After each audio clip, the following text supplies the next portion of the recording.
शिव महापुराण के अंदर वेद व्यास जी ने वर्णन करा और यहाँ पर तुमरु का जीवी वर्णन कर रहे हैं। जैसे जैसे कलिकाल बढ़ते चले जाएगा वैसे वैसे धर्म और संप्रदाय बनते चले जाएंगे, नए नए संप्रदाय उत्पन्न हो जाएंगे। कोई संत ने ये संप्रदाय बना दिया, कोई महाराज ने वो संप्रदाय बना दिया, कोई महाराज ने ये संप्रदाय बना दिया। कोई कहेगा केवल इनकी पूजन करो, कोई कहेगा मूर्ति पूजन बंद कर दो, कोई कहेगा मूर्ति पूजन करो, कोई कहेगा केवल अक्षर की पूजन करो, कोई कहेगा इसकी भी पूजन मत करो, कोई कहेगा उसकी पूजन करो। अरे इतनी संप्रदाय बन जाएंगे, इतना संप्रदाय बन जाएगा। बस समझने वाले को चाहिए कि हम भजन क्या करें। एक गांव के लोगों ने मिलकर चंदा इकट्ठा कर कर एक मंदिर बनवाया। पूरे गांव के लोगों ने मिलकर चंदा इकट्ठा कर कर मंदिर बनवाया। अब मंदिर में गांव के लोगों ने विचार करा, पूरे गांव से चंदा लिया गया, गांव में एक ही मंदिर बना है, पूरा गांव एक ही जगह दर्शन करने जाए, ऐसी कौन सी मूर्ति बिठा दी जाए। किसी ने कहा राम जी को बिठा दो। राम जी को बिठाया तो जितने कृष्ण वाले थे, जितने शंकर वाले थे, जितनी भवानी वाले थे, जितनी गुरु को पूजने वाले थे, वो कोई मंदिर नहीं जाए, केवल राम वाले जाए। गांव के लोगों ने सोचा, सरपंच ने सोचा, गांव के पटेल ने सोचा, गांव के अध्यक्ष ने सोचा, हमारा तो गांव टूट गया, एक काम करो राम जी को ठंडा करो। राम जी को विसर्जन करा, कृष्ण को बिठाया, कन्हैया को बिठाया तो केवल कृष्ण वाला जावे। अब कन्हैया को ठंडा करा, शंकर जी को बिठाया तो केवल शिव वाला जावे। फिर शंकर जी को ठंडा करा, देवी जी को बिठाया, केवल देवी वाला जावे। फिर देवी जी को विसर्जन करा, गणेश जी को बिठाया, केवल गणेश वाला जावे। आखिर करे तो करे क्या। पूरा गांव एक मंदिर में जाकर बैठे, पूरा नगर एक मंदिर में जाए और एक ही देवता का भजन करे, ऐसी कौन सी मूर्ति बिठाई जाए। गांव के मंदिर में ताला लगा दिया खाली कर कर, और गांव के लोगों ने सोचा कोई संत आएगा, उससे पूछेंगे कि मूर्ति किसकी बिठाई जाए। समय आया, गांव में एक संत आए, संत के चरणों में गिर गए, गुरुदेव हमने मंदिर बनवाया, 7 जात का आदमी मिलकर, पूरा गांव मिलकर एक मंदिर का निर्माण करा, और मंदिर का निर्माण करा, राम जी बिठाए, कृष्ण जी बिठाए, पर हमारा गांव टूटता गया। अब हमें बताओ कि पूरा गांव जुड़कर चले और एक ही मंदिर में बैठकर लोग भगवान का भजन करें, ऐसा कौन सा देवता हम ले आकर बिठा दें। संत ने कहा एक काम करो, मंदिर तोड़वा दो, होटल बनवा दो। 7 जात का आदमी एक होटल में बैठना पसंद करेगा, पर एक जाजम पर बैठकर भजन करना पसंद नहीं करेगा। क्यों? क्योंकि आज लोगों ने, आज संतों ने, आज कुछ लोगों ने अपने अपनी संप्रदाय को बनाकर, अपने अपने धर्म को बनाकर एक मुख्य धर्म को, हिंदू धर्म को तोड़ा गया। ये एक ना हो, अगर ये एक हो गए तो फिर क्या कर सकते हैं आप सबको मालूम। तोड़ अलग अलग संप्रदाय बना दिए, अलग अलग धर्म, अलग अलग अनुयायी बन गए, अलग अलग तरह से लोग पूछने लगे और मालूम पड़े देवताओं को छोड़ते गए। इसको मत पकड़ो, वो देवता का प्रसाद मत लो, वो देवता के मंदिर मत जाओ, उस गुरु के पास मत जाओ, उस चेले के पास मत जाओ। निवेदन है, शास्त्र कह रहा है, भगवान की कथा कर रही है, पक्का दृढ़ी, पक्का विश्वासी वो होता है जो किसी के भी मंदिर में चला जाए, किसी देवता को भी नमन कर दे, उसके भीतर जिसकी मूर्ति समाई है, हर मूर्ति में वही नजर आएगा, हर मूर्त में वही दिखेगा। तुलसीदास जी जब मथुरा वृंदावन गए, तुलसी बाबा जब गोवर्धन नाथ जी की परिक्रमा करने, दर्शन करने गए, तो तुलसीदास जी ने कह दिया एक शर्त पर मैं भगवान कृष्ण को प्रणाम करूंगा, अगर ये हाथ में क्या ले, धनुष बाण ले। सूरदास जी ने कन्हैया से कहा ठाकुर आप तो भगवान हो, भगत दृढ़ी हो सकता है पर भगवान थोड़ी नहीं, बदल लो रे। मेरे ठाकुर ने उस दिन हाथ में धनुष और बाण ले लिया। तुलसीदास जी प्रणाम कर कर बोले वाह नाथ वाह, कभी राम बनकर आ जाता है, कभी कृष्ण बनकर आ जाता है, और हमारी दृष्टि में दोष हो जाता है कि मैं राम वाला, मैं कृष्ण वाला, मैं शिव वाला, मैं भवानी वाला, मैं इस संप्रदाय का, मैं उस संप्रदाय का। दोष हम में। इसलिए कहते हैं कि लोग पूछते हैं सत्संग क्यों जाना चाहिए, हम कहते हैं जाइए, सत्संग जाने से आंखों का इलाज हो जाता है।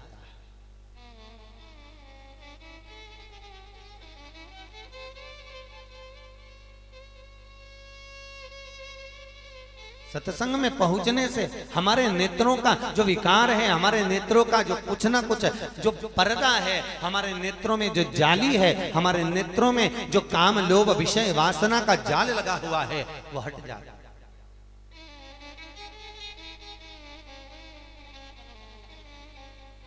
भगवान शिव का एक अवतार श्री हनुमान जी हैं और भगवान शंकर का एक अवतार आगे वर्णित करा। जब माता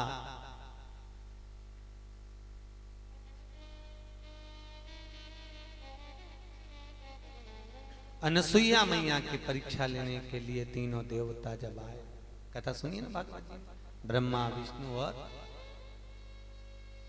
दरवाजे पर आकर अलख जगा, पत्नियों के कहने पर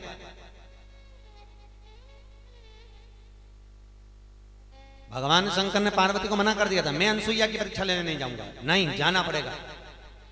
नारायण ने मना कर दिया, जाना पड़ेगा। ब्रह्मा जी ने मना कर दिया, जाना पड़ेगा। गए तीनों दिन।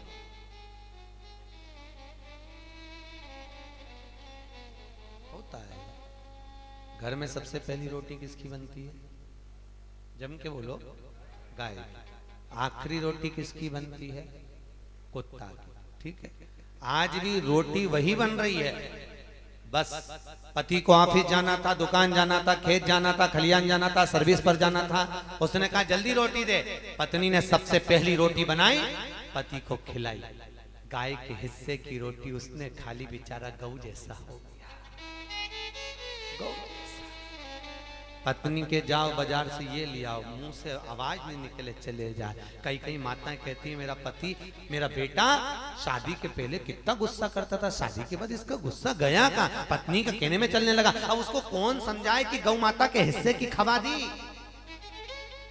तो गऊ जैसा हो गया, गाय जैसा निर्मल हो गया। बस हमेशा तत्परता बनी रहती है, हमेशा तत्परता में बनी। और आखिरी रोटी किसकी है?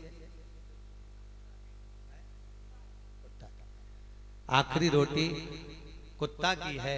और जब घर के लोग सब भोजन कर कर उठते हैं, तब घर की माताएं आखिरी में जीमने बैठती हैं। अब वो सोचती हैं, आखिरी में रोटी कम पड़ गई, डबल से कौन बनाए? तो कुत्ता के हिस्से की खा जाती हैं, इसलिए दिन भर भोगती हैं।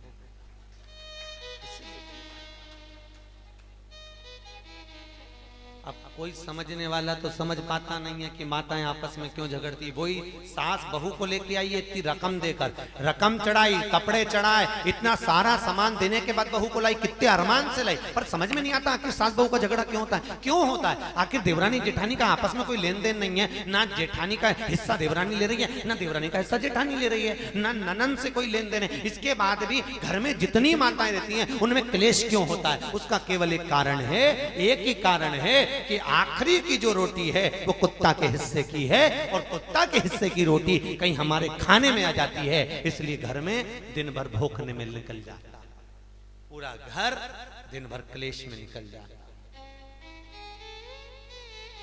शिव चरित्र का तीनों देवताओं ने कहा हम नहीं जाएंगे, समझाया, गए, मानसुईया से भिक्षा मांगी, समय आया, भगवान का एक अवतार हो गया।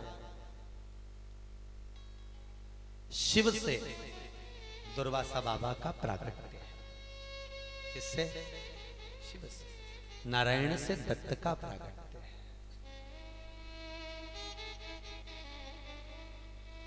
अब शिव से जो दुर्वासा ऋषि प्रगटे हैं, ये किसका स्वरूप है? शंकर का ही स्वरूप है। दो परीक्षा बहुत भारी ली है दुर्वासा ऋषि ने, राम को भी नहीं छोड़ा और कृष्ण को भी नहीं छोड़ा। मेरे शंकर नहीं छोड़े।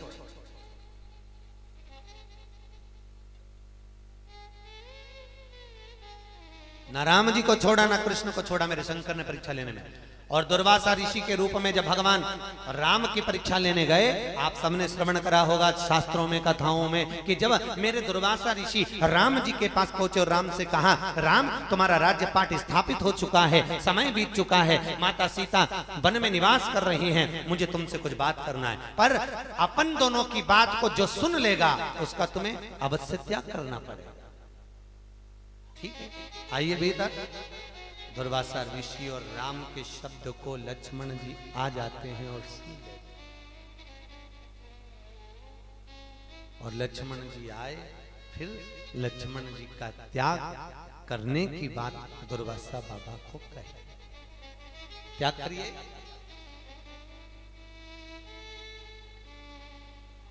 कर दो त्याग,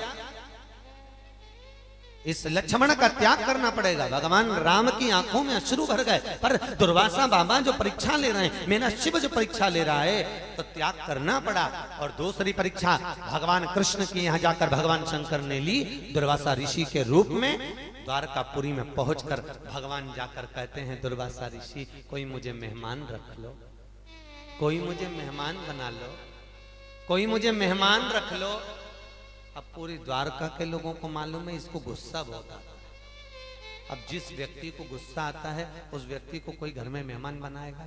अरे बोलो तो, तुम्हारे घर में भी जो बुआ, जो चाची, जो काकी, जो भी रिश्तेदार होगा जिसको बहुत गुस्सा आता हो, तो सबसे आखिरी में शादी की पत्रिका उसी को डाली जाती है। क्यों? पहुंचे तो पहुंचे, नहीं पहुंचे तो हो रही है। क्यों? क्रोध इतना करती है ना, बुला कर करेंगे क्या?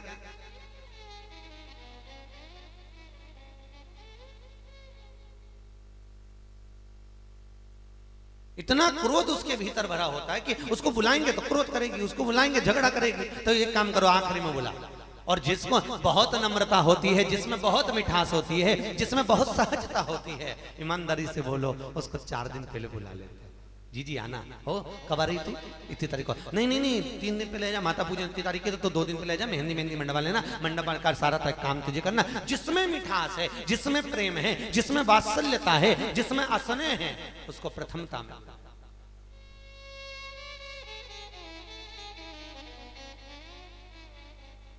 तू आ। दुर्वासा ऋषि ने जाकर कहा, मुझे कोई मेहमान रख लो। भगवान कृष्ण के कानों में शब्द गया, मेरे द्वारका नाथ द्वारका से बाहर निकले। कृष्ण महल से बाहर निकले, आकर बोले, चलो नाथ, आप मेरे यहाँ मेहमानी कर लीजिए। दुर्वासा ऋषि बोले, तू मुझे जानता है कि नहीं जानता है? कृष्ण बोले, अच्छी तरह से जानता हूं। क्या जानता है? बस इतना जानता हूं कि आप दुर्वासा ऋषि हो और मैं आपके चरणों का दास हूं, और कुछ नहीं जानता। इतने में कृष्ण बोले, जानता तो बहुत कुछ हूं, पर अंदर की बात बाहर बोलूं अच्छी बात थोड़ी ना है। भोलेनाथ समझो तो जरा। भगवान शंकर बोले, जब सब जानता है, सब जानता है, ठीक है। कृष्ण सोच ले मुझे मेहमान रखने से पहले। कन्हैया कहने लगे, तो क्या दिक्कत है, आओ तो सही। चलो, भगवान कृष्ण से कहा, मुझे नए महल में रहना है, नई कुटिया बनवा। नई कुटिया बनवाई मेरे कन्हैया ने, खड़े रहकर नई कुटिया।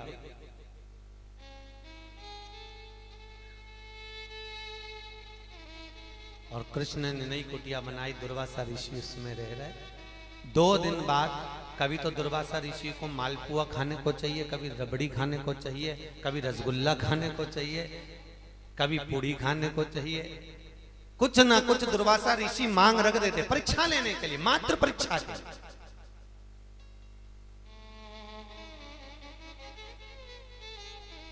आज दुर्वासा ऋषि ने कहा, क्या करूं, ये तो परीक्षा में पास होते चले जा रहा है, अब विशेष परीक्षा ली। कुटिया से मेरे दुर्वासा बाबा बाहर हो गए, मेरे शिव बाहर, और कुटिया में लगा दी आग, और आग लगा के बाहर खड़े। और आग लगा के जैसे ही बाहर खड़े थे, इतनी देर में पूरे नगर के लोग अग्नि को बुझा रहे, पानी डाल रहे, अग्नि बुझा रहे, पानी डाल रहे। भगवान कृष्ण, अरे हुआ क्या, ये आग लगी कैसे? इतने में पीछे से दुर्वासा ऋषि आकर बोले, मैंने लगाई, मैं तो मेहमान आग भी लगा सकता हूं। मैं कुछ भी कर सकता हूँ, अब बोल। भगवान कृष्ण को तो गुस्सा तो आया, पर कन्हैया ने कहा ये डोकरा कम नहीं है, ये बाबा कम नहीं पड़ रहा, परीक्षा ले रहा है बाबा। कन्हैया मुस्कुराकर, ठीक है आपने आग लगाई, हम बुझा देते हैं। अब आग बुझाने वाले बुझा रहे, इतने में दुर्वासा ऋषि बोल रहे मेरे को तो खीर खाना है चावल की। कुटिया जल रही है और खाने की याद आ रही है खीर, मुझे खीर ला कर दो। भगवान ने कहा जल्दी जाओ रुक्मणी, दौड़ कर जा। रुक्मणी को भगवान पहले से बोल के रखते थे कुछ भी बना ले, 16,108 रानियां हैं, मेज का भोजन नहीं बनना चाहिए। मेज का समझ गए ना, मतलब एक अगर रुक्मणी जो भोजन बना रही है वो सतभामा नहीं बनाएगी, और सबके घर में 56 भोग बनना चाहिए रोज का, रोज का 56 भोग। किसके लिए? अरे बोलो तो दुर्वासा ऋषि के लिए। और मैच नहीं करना चाहिए, अगर इसने पूरी बनाई तो तू रोटी बना, वो रोटी बनाए तो तू मिस्सी रोटी बना, वो मिस्सी रोटी बनाए तो तू पराठा बना, तू पराठा बनाए तो वो नमकीन पूड़ी बना, वो नमकीन पूड़ी बनाए तो तू बाटी बना, वो बाटी बनाए तो तू बाफला बना, वो बाफला बनाए तो तू टिक्कड़ बना, वो टिक्कड़ बनाए तो तू ढोकला बना। 16,108 रन अलग अलग भोजन बना के रखती। क्यों? कभी भी कुछ भी मांग सकता बाबा, बाबा है कुछ भी मांग लिया। और मांग लिया मुझे चावल की खीर खाना है। अब चावल की खीर किसके यहाँ बनी? पहले तो तुरंत ऊपर द्वारका के शिखर पे चढ़ाकर वहां से नगाड़ा बजाकर बोला जाता था कौन सी महारानी के घर में, क्योंकि सबके यहाँ खीर बनती थी पर अलग अलग बनती थी, किसी के यहाँ सिमैया की, किसी के यहाँ साबूदाना की, किसी के यहाँ भगर की, किसी के यहाँ मोर धान की, सबके यहाँ अलग अलग खीर में। आवाज लगाई चावल की खीर किसके यहाँ बनी है? इतने में सतभामा दौड़ गई मेरे पास, जल्दी लो। और खीर लेके रुक्मणी जी भागी और भागते से ले जाकर तुरंत भगवान को दिया, और भगवान ने दुर्वासा बाबा को दिया, और दुर्वासा ऋषि ने खीर खाई आधी, और आधी खीर खा के कन्हैया पे पूरी फेंक दी,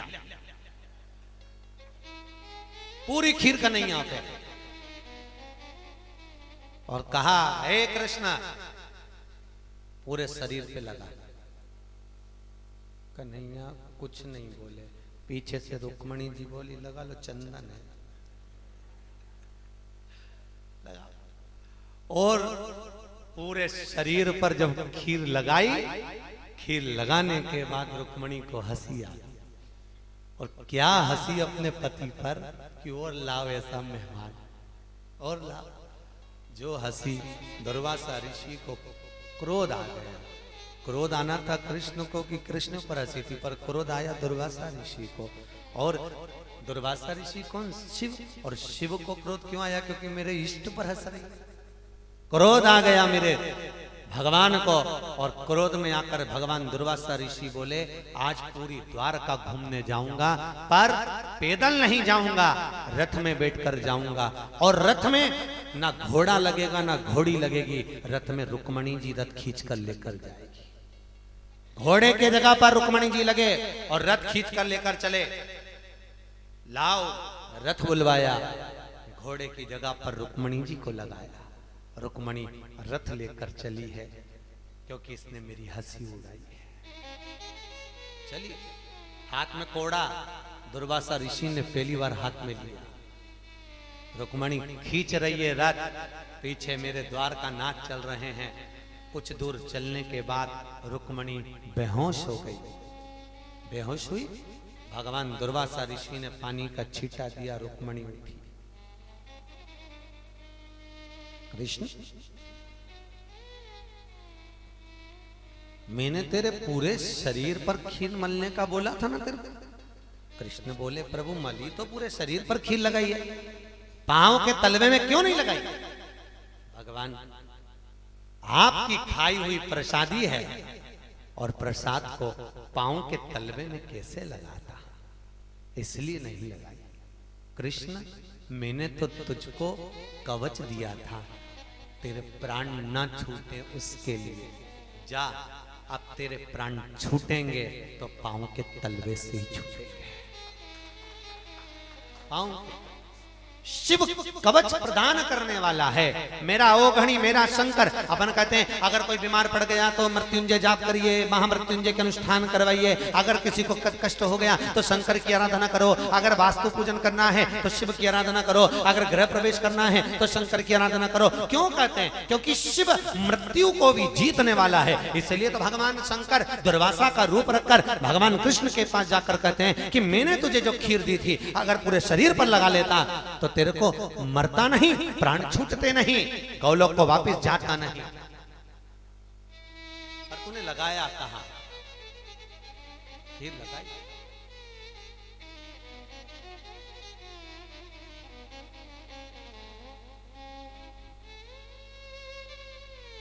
और सुन कृष्ण, इस रुक्मणी ने मेरी हंसी उड़ाई है और मुझे द्वारका का पूरा दर्शन नहीं कराया ले जाकर।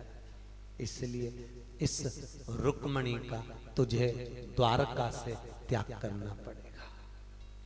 द्वारकाधीश गए हो? कौन कौन गया? हाथ उठाओ जरा। द्वारकाधीश गए हो? वाह। द्वारकाधीश अगर गए हो तो द्वारकाधीश के मंदिर से रुक्मणी जी का मंदिर आज भी कोसों दूर है। द्वारकापुरी के अंदर द्वारकाधीश के मंदिर के भीतर रुक्मणी जी का मंदिर नहीं है, बहुत दूर रुक्मणी जी का मंदिर है। कौसो इसको बाहर निकाल दे।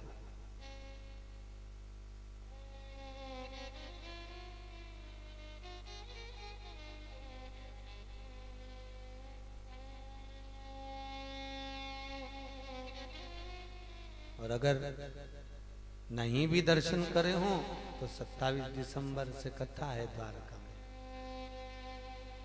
श्रीमद् भागवत सुबोधनी।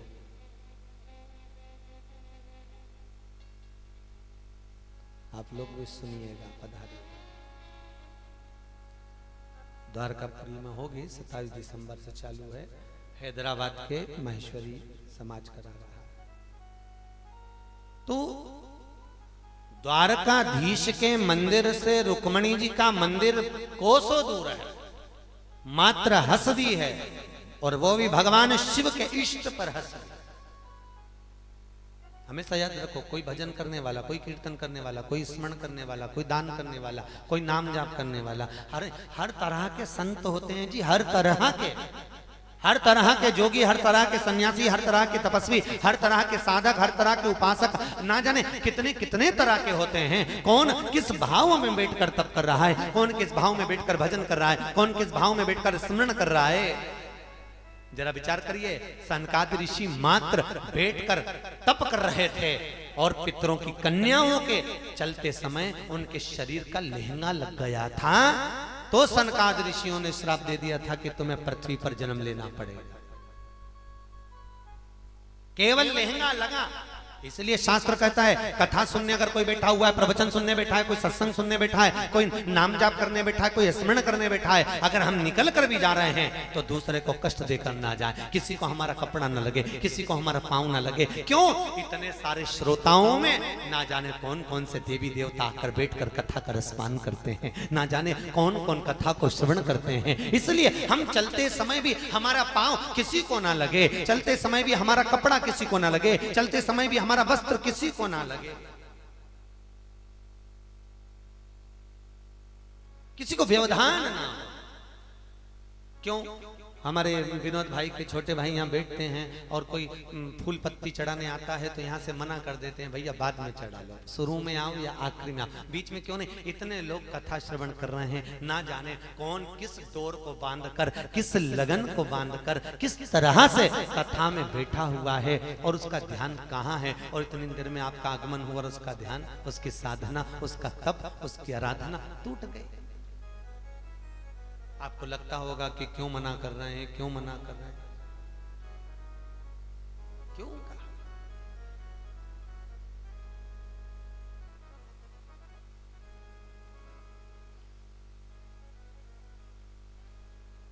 साधना की लीनता। कहीं एकांत में बैठकर भजन करो, स्मरण करो,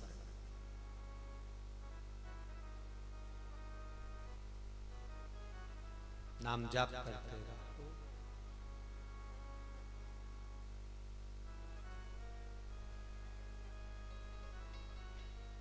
शिव आराधना में दुर्वासा ऋषि ने बारंबार कृष्ण की परीक्षा ली है। कृष्ण की। और फिर आप सबको मालूम है भगवान कृष्ण के प्राण कैसे छूटे, कहां से गए? पांव के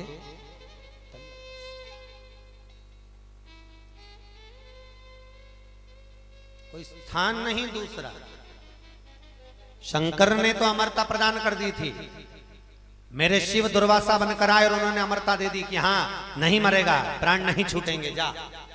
पर गलती हम में है कि हम पांव का तलवा छोड़।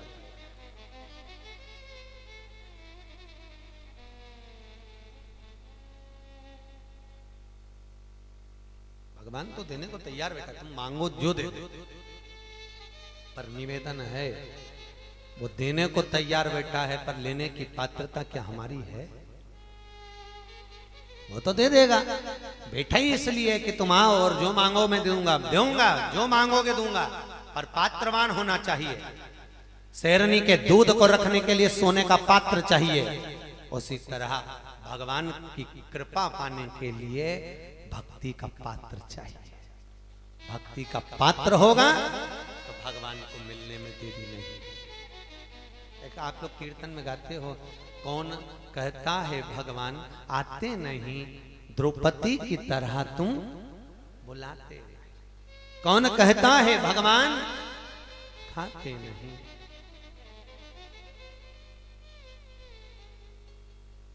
शबरी की तरह तुम कहा?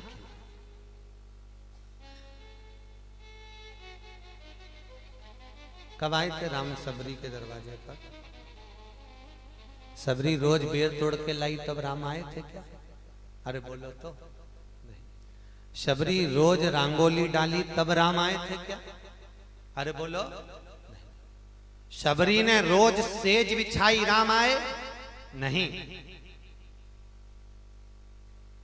सबरी रोज माला सिद्ध कर कर रखी राम आए नहीं।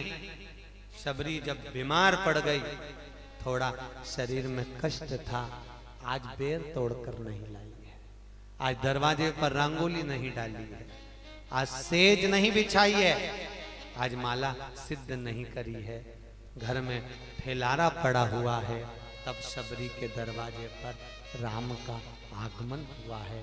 यही हमारा चरित्र कह रहा है। ये शबरी का चरित्र नहीं, हमारा चरित्र है। शबरी के घर में रोज सेज बिछी राम नहीं आए, रोज रंगोली डाली राम नहीं आए, रोज बुआरी लगाई राम नहीं आए, रोज जल भर कर रखा राम नहीं आए। शबरी के घर में फैलारा फैला राम आए। हमारी घर की रीत भी यही है, तुम रोज घर की सफाई कर कर रखो, कोई नहीं आएगा। जिस दिन तुम्हारे यहाँ फैलारा फैला रहेगा उस दिन कोई ना कोई जरूर, उसी दिन आएगा। हमने सोचा अब सब काम निपट गया, अब दिवाली का समय आया है, बस कल से मैं थोड़ा सा फैलारा निकाल लूं, काम कर लूं। रोज इतने दिन से सफाई करके रखी, पूरा घर तैयार था, कोई नहीं आया, और जो थोड़ा सा घर में से फैलारा है उतारा, और कचरा इधर उधर, सोफा इधर, पलंग उधर, बेडशीट उधर, कवर उधर, सारा अस्त व्यस्त। और उसी दिन आया बीआईजी मस्त, उसी दिन आया। बस यही भगवान के आने का समय है। भगवान भी देखता है तेरे भीतर कितना काम समाया है, कितना लोभ है, कितना विषय है, कितनी वासना है, कितना अहंकार है। और इतना सब कुछ होने के बाद अगर शबरी जैसी, भले शबरी बीमार पड़ गई, भले फैलारा पड़ा रहा, भले सामान पड़ा रहा, पर शबरी का एक नियम था, पलंग पर अगर बैठती भी थी तो दरवाजे पर दृष्टि रहती थी। कब आएंगे, पड़ा रहने दो फैलारा। भाई काम, लोभ, विषय, वासना, अहंकार, तृष्णा बहुत है, पड़ी रहने दो। पर आपसे निवेदन है, आपके मन का भाव, आपकी वाणी, आपकी दृष्टि परमात्मा के चरणारविंद की ओर होना चाहिए। कब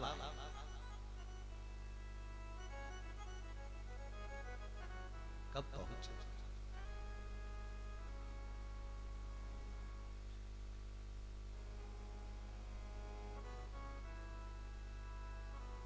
चित्रकूट के घाट घाट पे शबरी देखे राम मेरे आ जाओ। चित्रकूट के घाट घाट पे शबरी देखे राम मेरे आ जाओ।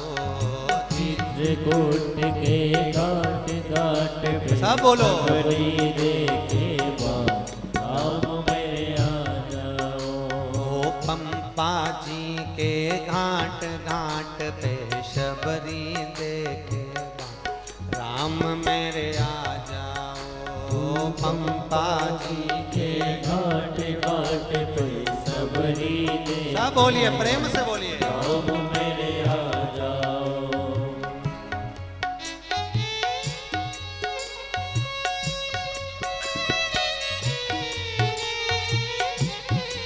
भाव से आनंदित होकर दोनों हाथों से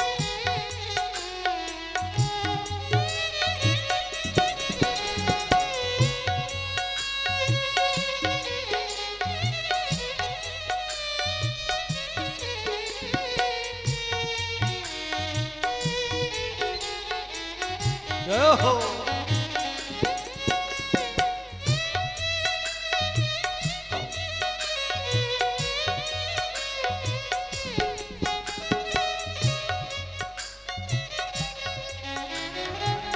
अपने राम को कहाँ मैं बिठाऊं।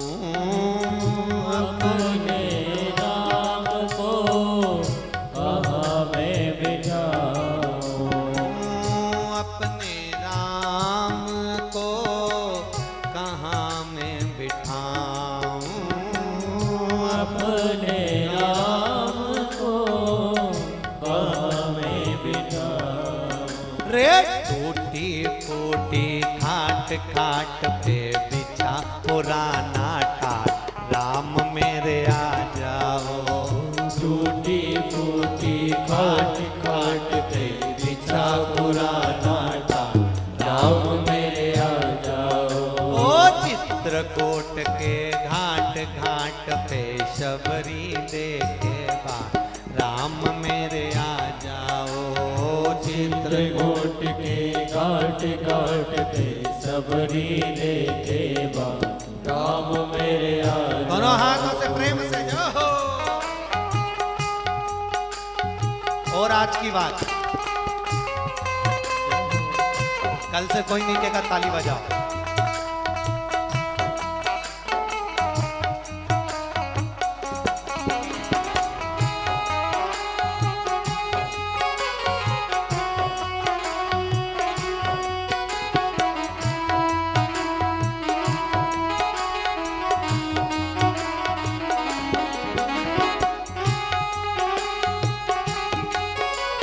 ओहो।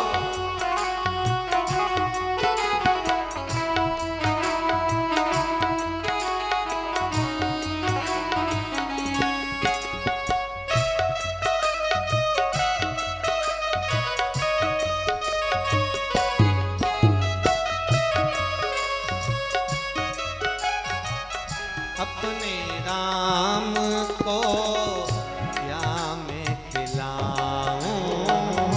अपने राम को क्या मैं खिलाऊं। अपने राम को क्या मैं खिलाऊं।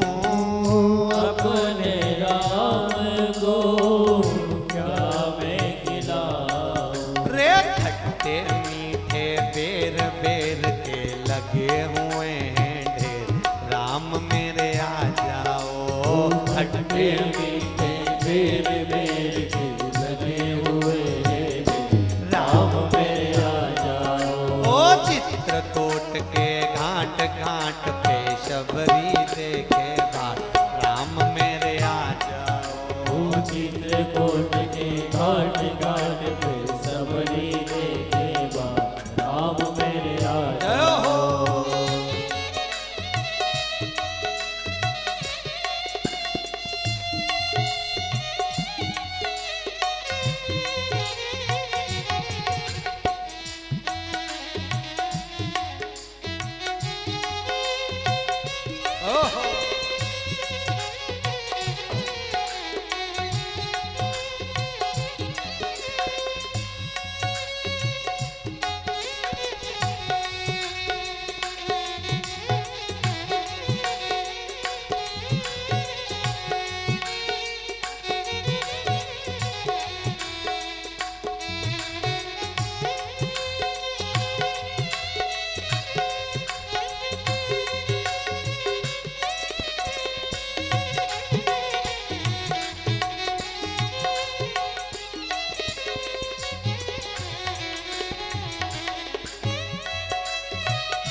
अपने राम को क्या मैं पिलाऊं, अपने राम को क्या मैं पिलाऊं, अपने राम को क्या मैं पिलाऊं, अपने राम को क्या मैं पिलाऊं। रे गंगा जी का जल जल में पड़ा है तुलसी दल, राम मेरे आ जाओ। ओ गंगा जी का जल जल में पड़ा है तुलसी दल, राम मेरे आ जाओ। ओ चित्रकूट के घाट घाट पे शबरी देखे बार, राम मेरे आ जाओ। ओ चित्रकूट के घाट घाट में सबरी देखे बार, राम मेरे आ जाओ। ओ चित्रकूट के घाट घाट पे शबरी देखे बार, राम मेरे आ जाओ। ओ चित्रकूट के घाट घाट पे सबरी देखे बार, राम मेरे आ जाओ। ओ राम लला मेरे राम लला, राम लला मेरे राम लला। ओ राम लला मेरे राम लला, राम लला मेरे राम लला। ओ राम लला मेरे राम लला, राम लला मेरे राम लला। ओ राम लला मेरे राम लला, राम लला मेरे राम लला। राम लला मेरे राम लला, राम लला मेरे राम लला। ओ राम लला मेरे राम लला, राम लला मेरे राम लला। राम लला मेरे राम लला, राम लला मेरे राम लला। राम लला मेरे राम लला, राम लला मेरे राम। हर हर महादेव हर। भगवान शिव हो घड़ी दातार, चित्रकूट पर बैठकर पंपा के तट पर बैठकर शबरी राम की बाट जोती है। ऐसी हमारा भी बस एक लक्ष्य हो, हमें शिव कब मिले, कैसे मिले, जो दुनिया के दुख हरने वाला है उसका दीदार, उसका दर्शन कैसे हो। बस नारायण जैसी दृष्टि हो जाए कि कंकर में भी शंकर होता है। हर एक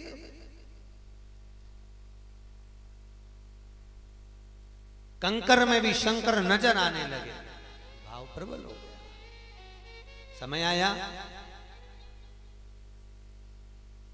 महाराज धनु के दो पुत्र थे, एक का नाम था रम, दूसरे का नाम था करम। क्या नाम है? रंब और करम। रंब और करम के घर में संतान नहीं थी। दोनों ने विचार करा, अपनी औलाद नहीं, संतान नहीं, क्या करें? तप करने चले। कितना कितना पहले के समय में कितना क्या लोग, थोड़ा सा कष्ट आता था तो कहीं दूसरे के पास नहीं जाते थे, कहीं इधर उधर भटकते नहीं थे, हैं? अपने जैसे नहीं थे 25 जगह माथा ठोकिया। पहले के लोगों को थोड़ा सा भी कष्ट आता था, बस कहां चलो? तप करने चलो, भजन करने चलो, पुण्य करने चलो। क्यों? क्यों? उसी तरह जैसे एक इन्वर्टर की बैटरी होती है, जब बैटरी फुल चार्ज होती है तो पंखा, लाइट सब जल जाता है, और जब बैटरी डिस्चार्ज होती है तो सबसे पहले पंखा बंद होता है, फिर बड़ी बड़ी लाइटें बंद होती है, फिर धीरे धीरे छोटी छोटी। फिर क्या करोगे? बैटरी को वापिस चार्ज करो। हो सकता है हमारा पुण्य कम हो गया हो, हमारा पुण्य समाप्त हो गया हो, चलो वापस तप करने चलो, पुण्य इकट्ठा करेंगे, हो सकता है संतान हो जाए, पुण्य इकट्ठा करेंगे, हो सकता है हमारा कार्य सिद्ध हो जाए।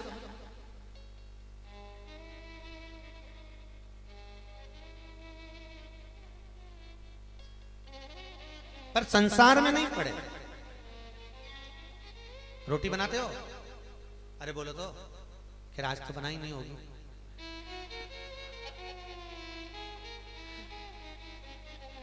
रोटी बनाते हो ना सब लोग? रोटी बनाने के लिए आटा उसना, ठीक है? बेटे के लिए अलग आटा उसना होगी क्या? पति के लिए अलग आटा उसना होगी, ससुर के लिए अलग उसना होगी, आटा सबके लिए एक ही उस, ठीक है? आटा उसन के क्या करा? लोई बनाई। लोई बना के उसको दबाया, दबा के चकोटी पे रखा और बेल दिया। अरे बोलो तो सही है कि गलत है? हैं? सही है। इसमें एक गलती है, पलेथन नहीं लगाया है।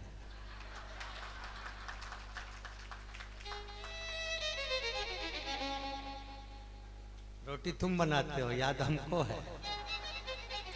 बात कुछ नहीं है, आज खाना नहीं है तो बताना भी नहीं है। आज करवा चौथ है ना, आज खाना भी नहीं है तो बताना भी नहीं है। ठीक है, कोई बात नहीं है, मत बताइए।